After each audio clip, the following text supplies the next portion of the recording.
Mga boss, ito na naman tayo. May ginagawa ko ngayon, oh. Gawa to ng ibang mekaniko. Ayan, binabaraw yung makina nito. Nagpalit ng sigunyal. Tapos apat na beses na raw siyang bumalik doon. Hindi pa rin maayos-ayos. Kasi ngayon binaklas ko, sira na naman yung block. Ano yung block, oh. Sira na. Oh. Sabi ng mekaniko, bago raw to eh, parang luma naman.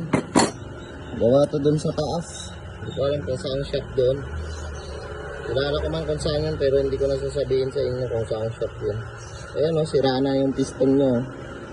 Dinala lang to dito kagabi. Ano to, Mio M3. Ayan o. Ano may-ari. Ano, puro gastos na lang siya.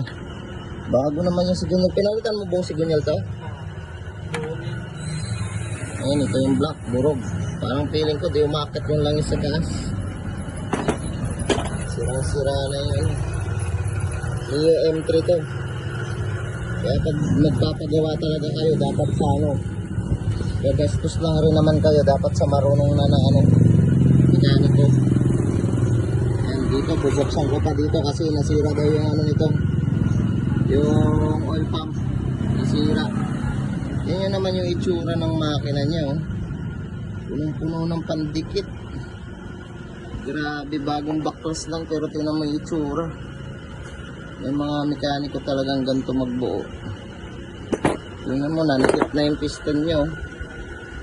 Naiwan na yung pyesa ng piston dun sa loob. So tingnan nyo yung piston niya, mga boss, oh. Durog na yung piston. Grabe. Feeling ko sira pa rin yung bomba ng langis nito, kaya bubuksan ko rin to. Mio M3 to, mga boss. Ayan o. Gawa to dun sa taas. Gawa ng ibang mekaniko. Ngayon dito na dinala sa akin. Kasi dito na gusto ipagawa ng may-ari. May nagrekomenda sa kanya dito. Kaya gagawin ko muna to. Kaya boss, pag magpapagawa kayo sa marunong na talaga na mekaniko para hindi doble-doble yung gastos nyo. Tingnan nyo na naman to, gastos na naman yung may-ari nito. Dahil sira yung block nya. Yung bar pula, hindi man lang nila hinasa. Yan yung man naman yung cylinder head nyo. Kung gaano kadumi. Bagong backlas lang to pero ganito yung itsura.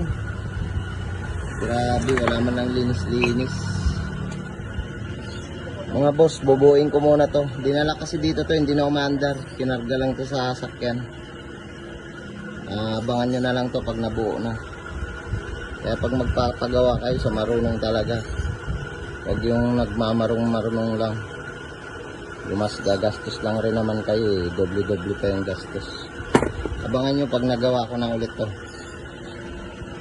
Yan na mga boss, naisalpak ko na yung M3 na nabaklas yung gawa ng iba. Ayan na, buo na. Ayan yung mga pinalitan natin, yung black. Saka ito, piston, tsaka yung oil pump. Ayan o, ginawan lang nila ng paraan, epoxy.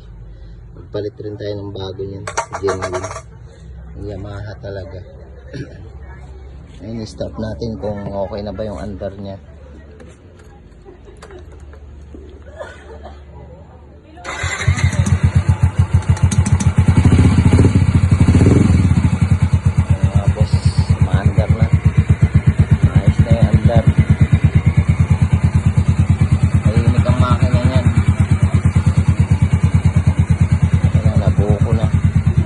Kasama ko nagbuo yung kapatid ko.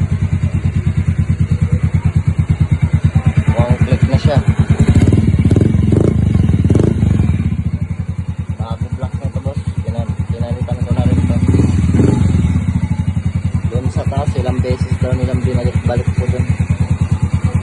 Hindi nila mapatino-tino. Ngayon, dinala na dito sa akin. Ano sa umaandar na.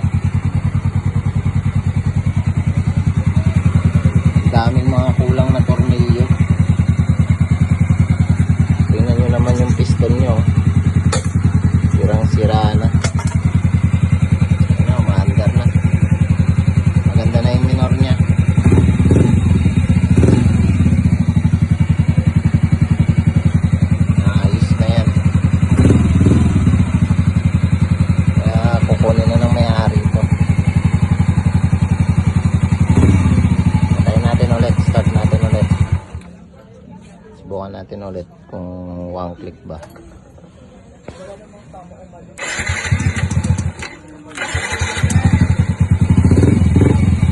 Medyo mahina na yung battery.